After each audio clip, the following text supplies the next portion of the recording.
Welcome to a very special episode of the Adventist History Podcast.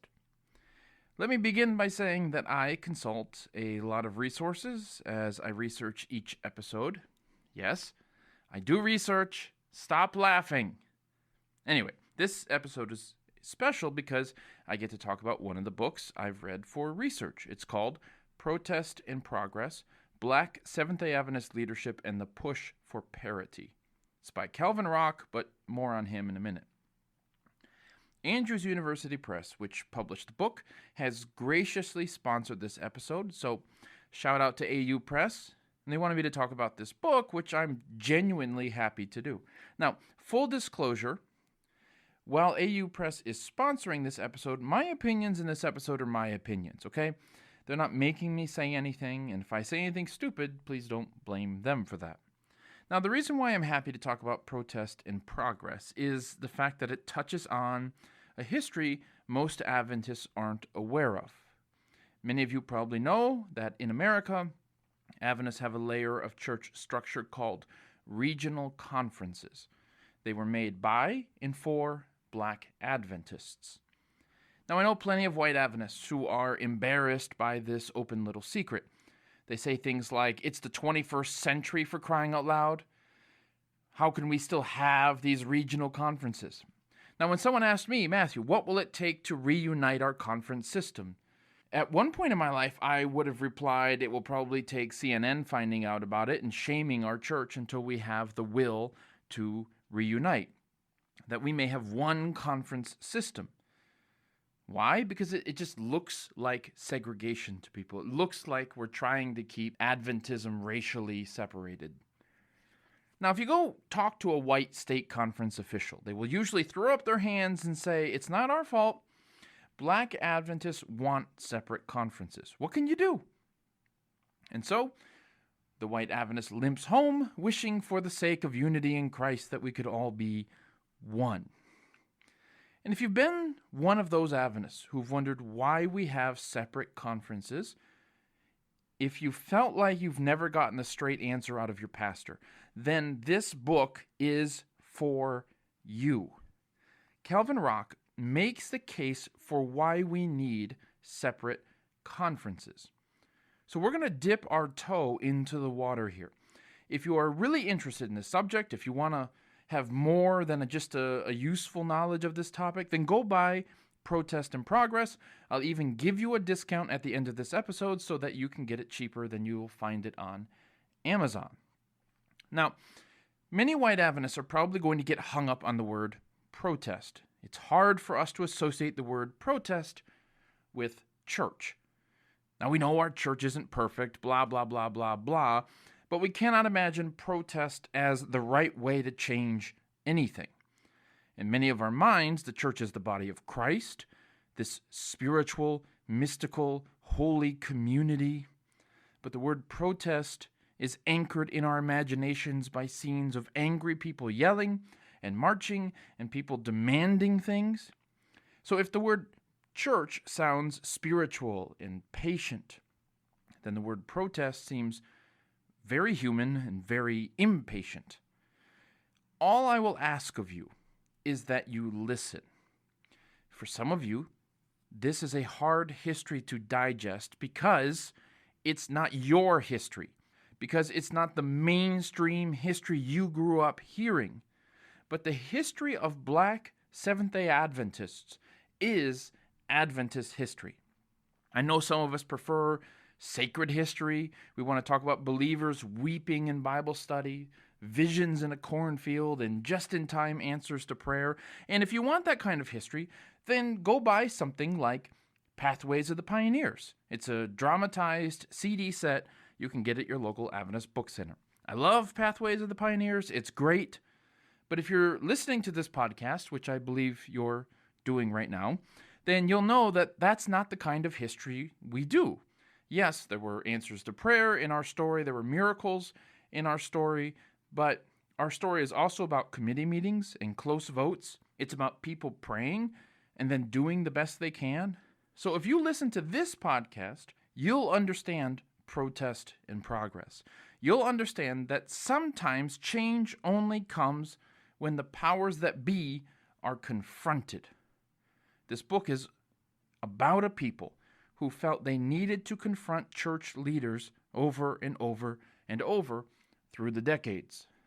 That's the story of 1888, after all, right? When Ellen White and Jones and Wagner accomplished what they did by stubbornly proclaiming their message to church leaders and refusing to back down, with Ellen White calling on several leaders to repent publicly. If you believe that's how God chose to work in 1888, one must allow that God sometimes chooses to work that way. So let's not suddenly become pious and pretend we cannot understand why some people might have to protest in order to make some progress. Now, speaking of progress, let's make some. If you've never heard the name Calvin B. Rock, then here's one thing you should know. Calvin Rock is a legend. He's been around forever and has served in just about every role. His grandmother was among the first to attend Oakwood University in 1896. Rock has served as a pastor, as a General Conference vice president, as a teacher, as an evangelist. He's an author, of course. He was president of Oakwood University. I mean, you name it. He's earned 2 doctoral degrees from Vanderbilt and was even born on July 4th. Can't even get any more American than that. When Calvin Rock talks about Black Adventist history, he's telling us his story. He's telling us a story that he was an instrumental part of. He was present, in fact, in many of the historical events he narrates in this book. Now, speaking of this book, the book is organized into 3 parts. Part 1 talks about 4 major protest movements in Black Adventist history. It began with a push for a voice at the table, a seat at the table. Second, there was a push for colored conferences. Third, there was a push for black unions. And finally, there was a push for a better retirement system. That's part 1. Part 2 features Rock's thoughts about what this history should mean for us today, right? Why we still need, in his opinion, regional conferences. Why we still need a separate retirement system, and so on. In part 3, the final part, Rock helpfully includes a bunch of primary sources, mostly letters which he references through the book. Okay? All of that is fine, Matthew, but what is this book about? What is the author's point? Why should I read this book? What is it that he wants me to wrestle with? What's the story he's telling? Here, my friends, is Rock's underlying narrative. It goes like this. In the 19th century, Ellen White stood strong for ending slavery and stood strong against racism in the church. In the 20th century, the church embraced racial discrimination, forcing Black Adventists to pursue semi-independence for themselves within the church. Okay, that's his story in a nutshell. It's basically the story of the fall. We had this ideal, we had this vision for racial harmony, and we have fallen from that. We've compromised with culture after Ellen White's death. And as a result, Black Adventists have had to pursue semi-independence for themselves within the church. In part 1, Calvin Rock is answering these 2 major questions. Question number 1, why did the Seventh-day Adventist Church change on the race issue? And the second question, why did Black Adventists feel the need to pursue semi-independence in the ways that they did? In part 2, Rock is explaining why he thinks African American Adventists still need semi-independence. By semi-independence, I mean things like regional conferences and a separate retirement plan and those sort of things. So if independence is like moving out and buying a house across town, then semi-independence is like living in the loft above your parents' garage.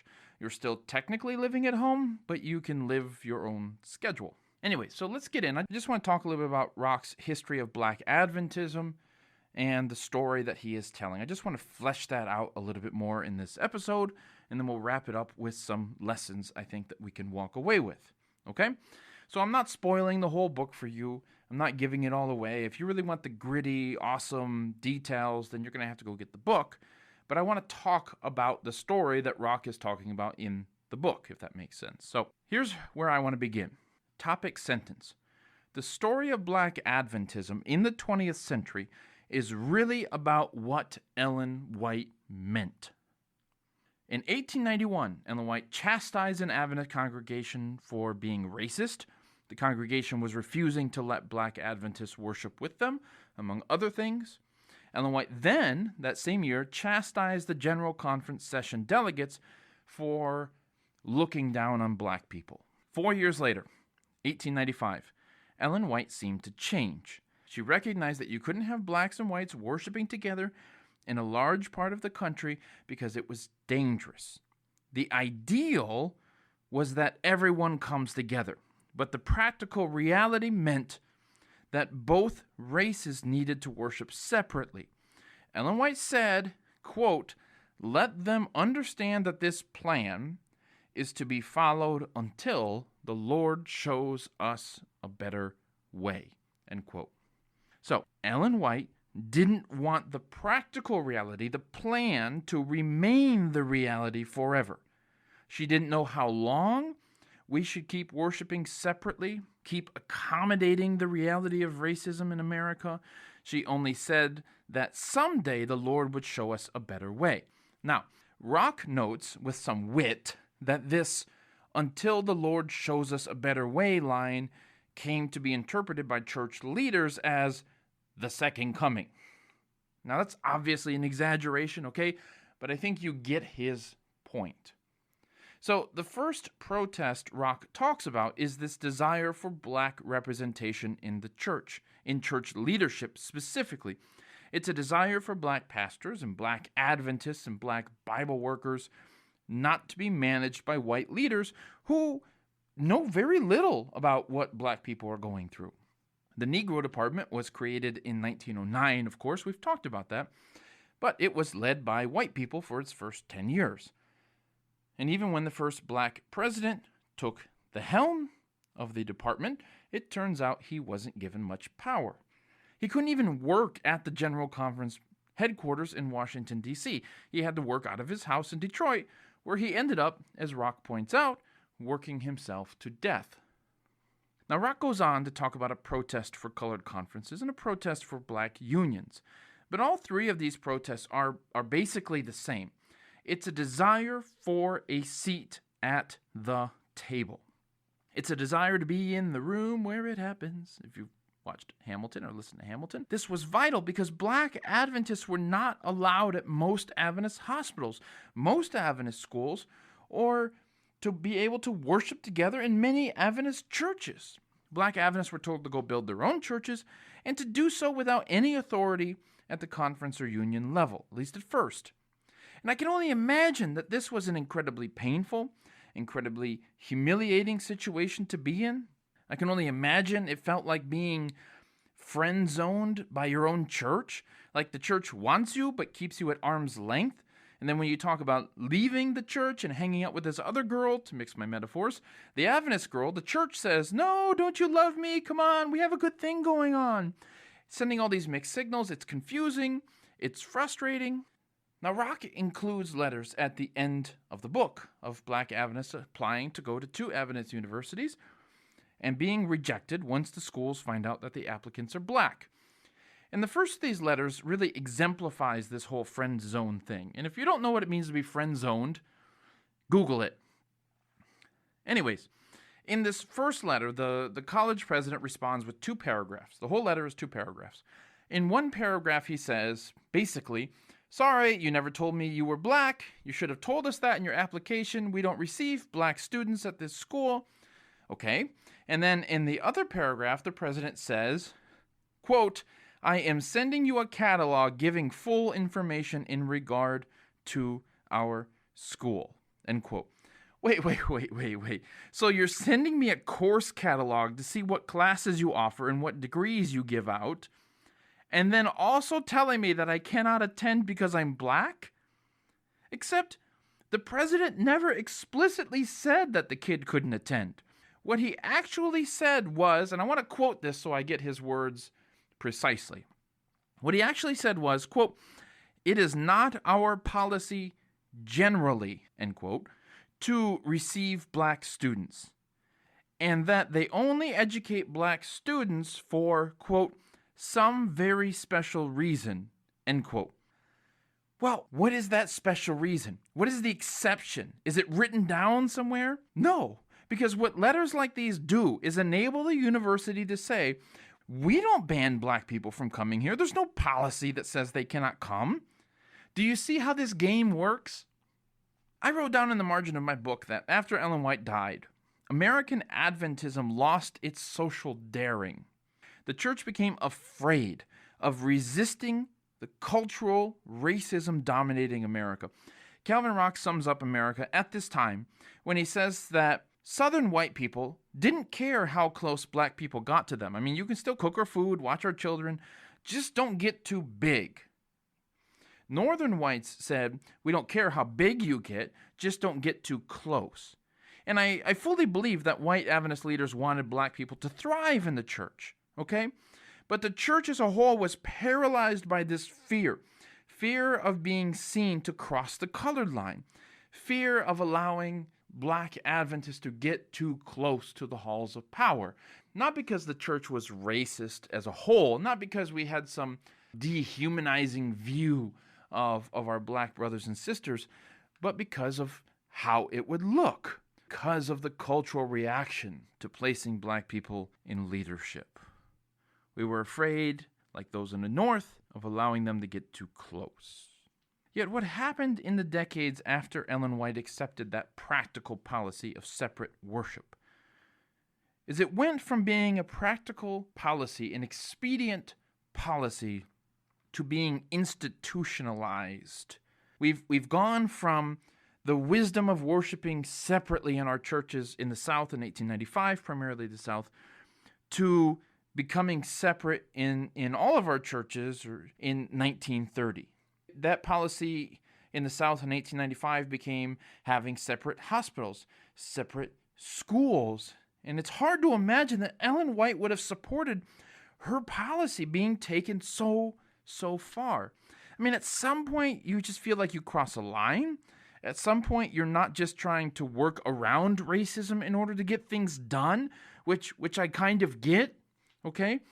At some point, you become complicit in it. At some point, you're part of the problem, and it's a slippery slope.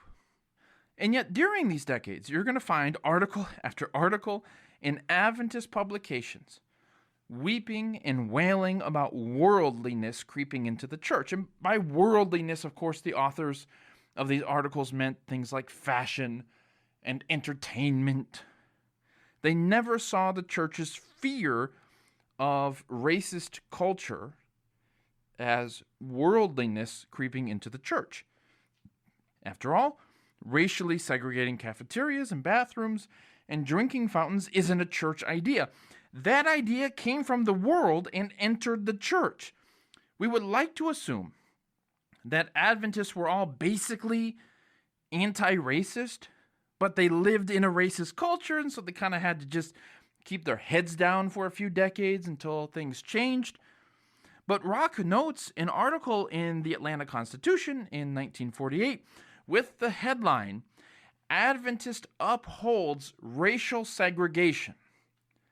Apparently, a pastor was quoted as preaching that segregation, right, the separateness of the races, was, quote, originated by God and set forth in the Bible, end quote.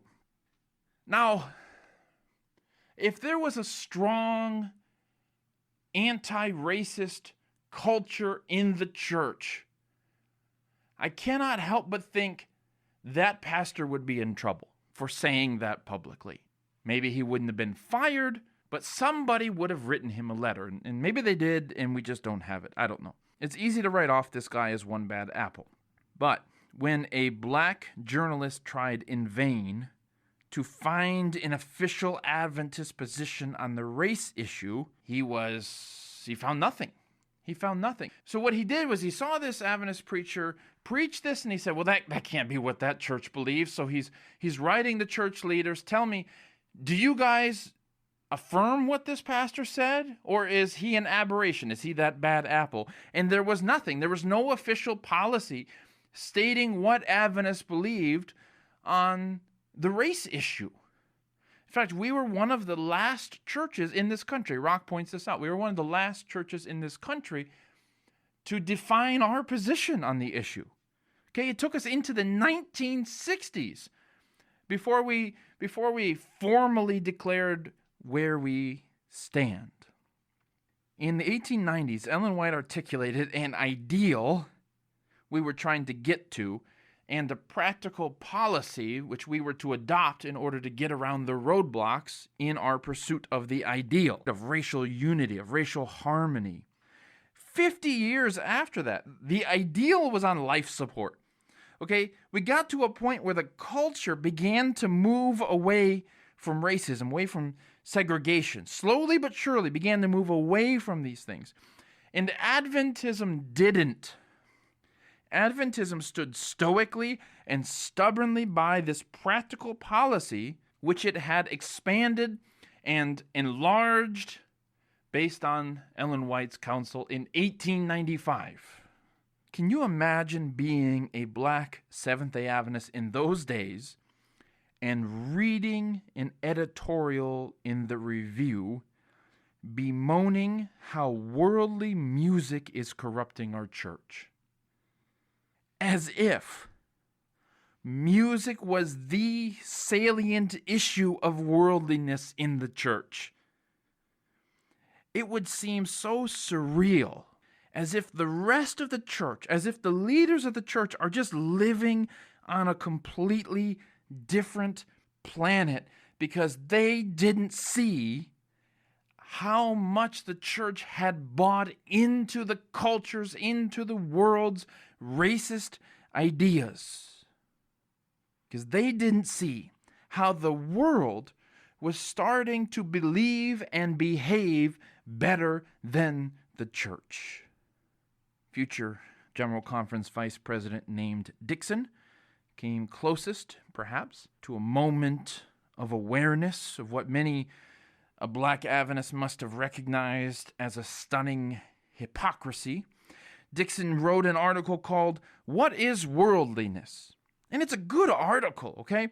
Worldliness, Dixon wrote, is more than just a list of things you shouldn't do, okay? He was aware that maybe we're using this word just to label a bunch of things, right? It's just a way of introducing a poison pill. Oh, you like wearing that? Well, that's worldly. And boom, once you've stitched that label onto that practice, you've sunk that ship. It's gone. You can't do that anymore. That music is worldly. That thing you're doing is worldly. It was a way of just kind of torpedoing whatever practice, whatever trend the church didn't like. And so for Dixon, worldliness has got to be more than just labels, more than just a list of things you shouldn't be doing. To quote him, he says that worldliness, quote, is a life without high callings, a life devoid of lofty ideals. As someone has stated it, it is a gaze always horizontal, never vertical. Its motto is forward, never upward. Its goal is success, not holiness. End quote. On the issue of race, the Adventist Church had become a church without lofty ideals. It was certainly oriented horizontally, that is, paying attention to the culture rather than vertically paying attention to God.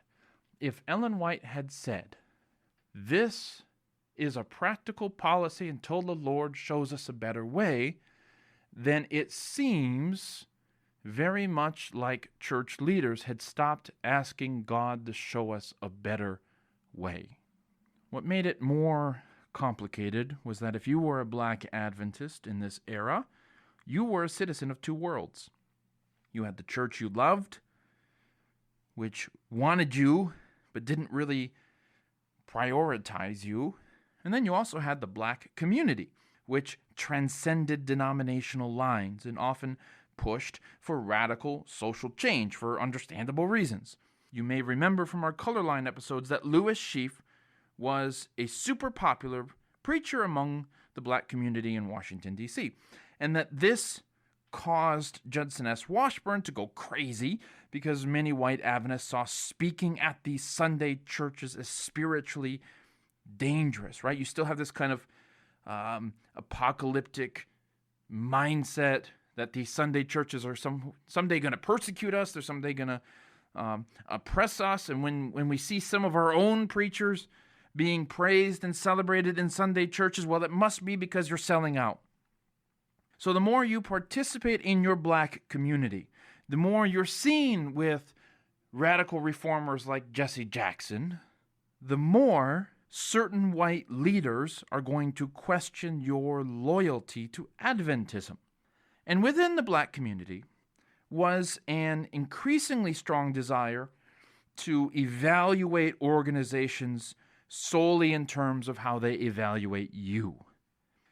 So black Adventists often had to sheepishly tell others in the black community that their church isn't super friendly to the cause of racial equality.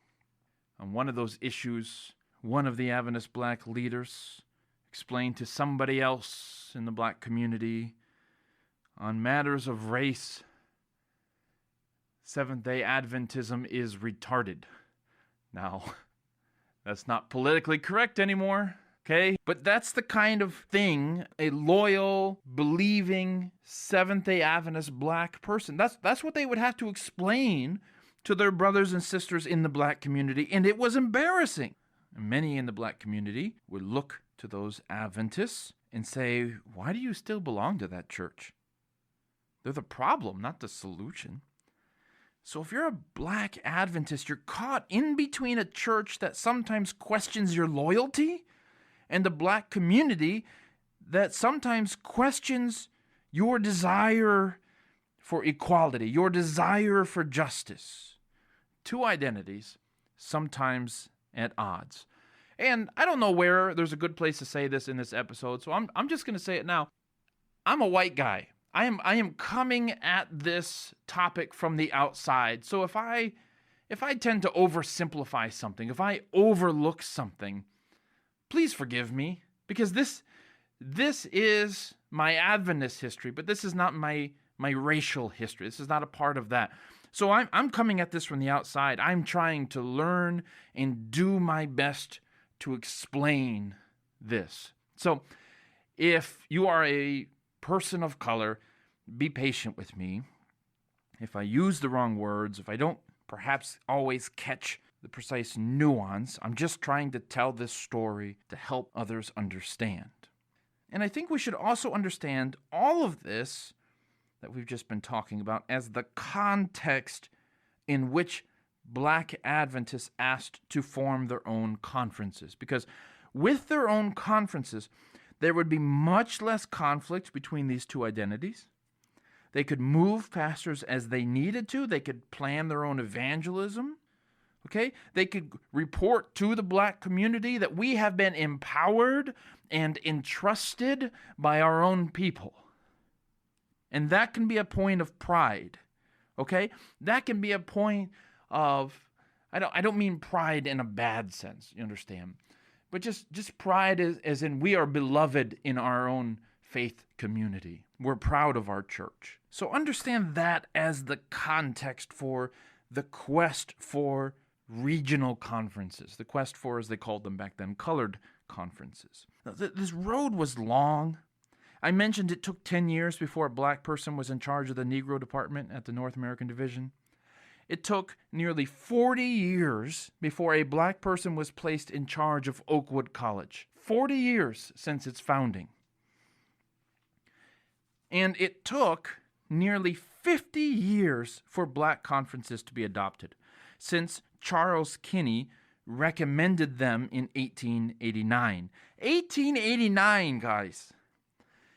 It took until 1944 before they were established. Now compare those timelines, okay? 10 years, 40 years, 50 years. Compare those timelines to the fact that Adventists came out of the despair of disappointment. They came out of the chaos of the 1844 movement. They came from there to organizing the first conference in 16 years. There was resistance toward these black Adventist ideas every step of the way, even as late as 1963, okay, with several black and white Adventists involved in Martin Luther King's March on Washington. Okay, Rock points out that a review editor blasted religious participation in the event as a violation of church and state. Right? He has this very traditional Adventist view that our job is to reform people. Our job is not to reform cultures. Our job is not to reform governments. Our job is to reform people. Right? That was his mindset. So we as Christians do not need to be involved in political movements. Another black Adventist leader was told in public that he needed to burn his library because the pro-equality views in some of his books were seen as too radical. Imagine being told that in public. You need to go burn your books. In the end, it might be said that cultural changes in America cause the church to remember the ideal. Sometimes we talk about that Niebuhrian model of Christ transforming culture, Christ over culture, Christ against culture, all of those things. Sometimes we can talk about culture transforming the church, not in a bad way, but sometimes the culture seems to get ahead of us in a good way. But it wasn't easy. Some Adventists listening might be thinking of people like Charles Bradford. If you know a little bit of your history, you know he's the first and only black man elected president of the North American Division. It happened in 1979. Doesn't his election show change? I found the story of Bradford's election actually to be one of the more interesting parts of Rock's book. Rock was there. He was on the North American Division nominating committee.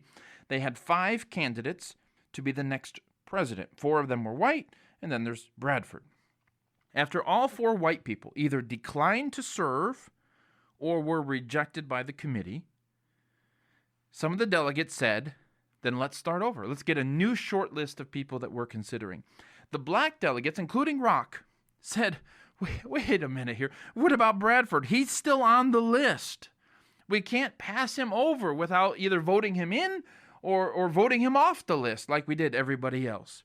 The General Conference president, who was there at the committee, he had to intervene to remind the delegates that refusing to even consider Bradford would look a little racist to people on the outside. So yeah, then he became president. Rock's history goes on in so much more detail than we could cover here. It is a fantastic book. And just to speak to non-American or white American Adventists or whoever finds themselves in the same kind of situation I've been in the past, let me just say this. I found this book so helpful because it forces me to confront an Adventist history which I would not otherwise choose to face. As I said at the beginning of the show, if you just want stories of James and Ellen frolicking through the meadow, singing the sound of music, I can help you find that, okay?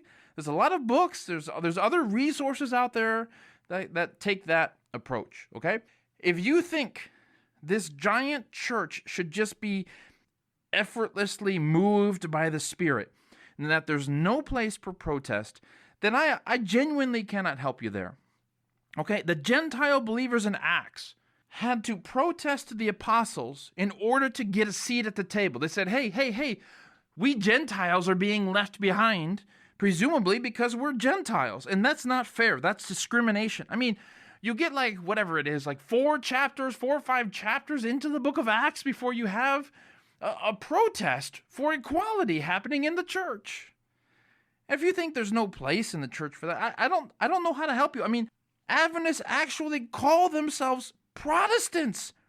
They're protesters. Why? Because we understand that change isn't served to us. We don't just sit at the table in life and it just comes in a timely manner and is placed before us. Change, valuable, meaningful change, the change that God wants us to experience is always a struggle. But I believe God used and continues to use this struggle to get us where we are, which is the most racially diverse church in America. Do we still have problems? Do I want to put a little asterisk after giving that statistic so I can explain it? Yes, I do, but I'm not going to do that right now, okay? We still have problems. But before you start talking about how to fix it, may I recommend that you guys pick up Protest in Progress. I mean, educate yourself, learn the history in greater detail. And if you want to get 5% off the book, hey, go to universitypress.andrews.edu and enter the code PROTESTAHP. That's universitypress.andrews.edu, and the code is PROTESTAHP. The AHP standing for Adventist History Podcast, okay? PROTESTAHP is the code you want to get 5% off of the book. I'll put a link in the show notes. Look, guys, I don't get a commission on whether you buy this book or not. I love you guys, whether you buy the book or whether you don't buy the book. But if you're into Adventist history, this book is a huge piece of the puzzle that we've been missing for a long time. So I hope you'll at least check it out. But what do we do with the book? I mean, yeah, we're happy to read good history, but what do we do with it? So let me close by giving you 2 lessons, and there's many, many more, but let me just give you 2 lessons I took from this book, okay? Let me start with E.E. Cleveland. He was a prominent black leader for many, many decades. He wrote, quote, "Black people in our communion have suffered too long at the hands of administrators and members who have misread, misunderstood, and misapplied the writings of our prophet, feeling that she sanctioned their prejudice." The quote's in the book. If Cleveland is right, and Adventists have often misread Ellen White on this subject for many, many decades, then one result of reading this book will be a newfound understanding of the Adventist prophet. The principle is also at work here, that of the ideal and the practical, okay? That interplay between we have an ideal, but it's not prudent, it's not practical right now to pursue that ideal, so we got to find a way to deal with the situation we're in, okay? That ideal, and then there's the practical. Now this kind of matrix, this kind of framework can be applied to other issues too, other situations beyond race relations. And in this way, Adventists might make the very same mistakes with another group. Okay? Diversity is trendy now. Segregation is taboo now. So one could ask, did Adventists really learn? Or did social pressures force them to change? Maybe a fresh study of how Ellen White understood the ideal and the practical, maybe that will yield some fruit that will help Adventists to deal with these problems in the future. Now, the second lesson I took from this book is the value in allowing minority communities to challenge the majority. At the end of this book, Rock writes, quote, "The Word of God contains the seeds of freedom that over time inexorably germinate into protest against unjust social restrictions. It is impossible to be truly affected by the redemptive aspects of Scripture and not long for social as well as spiritual freedom." End quote. Now, the more mainstream Adventists become, the closer they will stand to those who have power in society, and the harder it will be for them to hear the cries of those at the margins, those who are being left behind in society. It occurs to me that one measure of a church is how well it is listening to those whom society is ignoring. So, while the majority of the church, for the past whatever, have been focused on the second coming, to the extent that they have and were largely ignoring the world, here is a minority group of Adventists saying, hey, justice matters, social justice matters, fixing stuff down here matters, and we can argue today about how best to balance our concern for this world relative to the world to come, okay? But Black Adventists in America helped refocus the church's theological priorities.